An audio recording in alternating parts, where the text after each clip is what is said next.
Berikut ini saya akan menampilkan bagaimana pengendalian PID voltage regulator sebagai sampel untuk sistem yang sudah kita bangun. Yang kita butuhkan adalah sebuah HMI Nexion, kemudian adalah program di Proteus. Proteus yang saya gunakan adalah Proteus yang versi lama, sehingga ketika kita akan menggunakan versi yang terbaru, otomatis akan bisa beradaptasi dengan baik. Proteus di sini harus kita isi dengan rangkaian yang sudah kita sesuaikan dengan kebutuhan sistem yang akan kita kembangkan atau yang akan kita pelajari.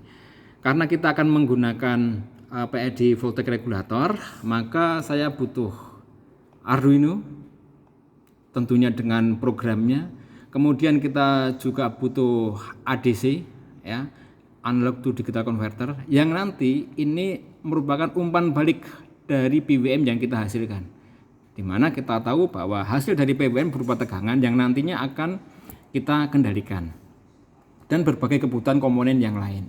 Yang perlu diperhatikan juga di sini butuh juga port yang untuk dapat berkomunikasi antara komputer melalui port, kemudian dapat berkomunikasi dengan HMI. Port ini kita akan pilih COM berapa sesuai dengan yang disematkan pada komputer. Kemudian kita pilih baud rate dan lain-lain, kita sesuaikan dengan yang ada di HMI. Oke, sekarang kan kita masuk ke dalam PID voltage regulator. Di sini ada tampilan. Untuk sementara ini kita mengembangkan hanya dua saja, voltage regulator dan speed control. Saya akan mencoba untuk voltage regulator. Kita pilih voltage regulator.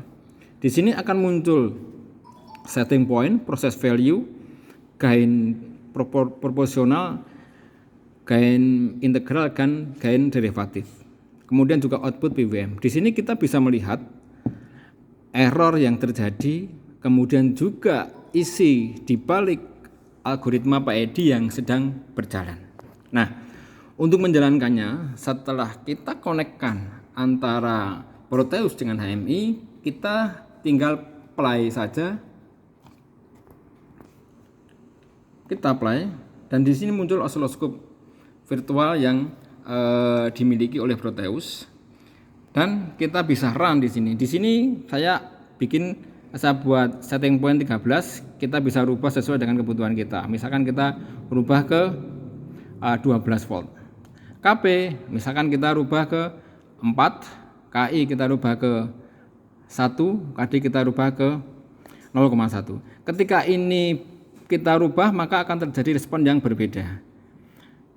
Nanti kita bisa melihat hasil dari grafik dengan menekan tombol ini.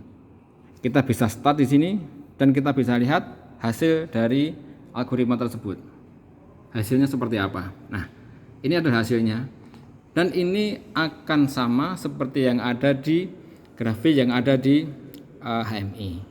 Sehingga kita bisa melihat respon secara langsung. Ketika kita akan merubah setting point, maka dia juga akan secara real time akan merubah hasilnya. Kemudian jika kita akan merubah nilai KP, KI, dan KD, maka kita juga akan bisa merubah. Kita bisa stop dulu, kemudian kita rubah KP-nya, kita rubah ketika 0 misalkan. Bagaimana respon sekarang? Nah, kita bisa lihat responnya sekarang. Nah, akan berbeda dengan respon yang tadi.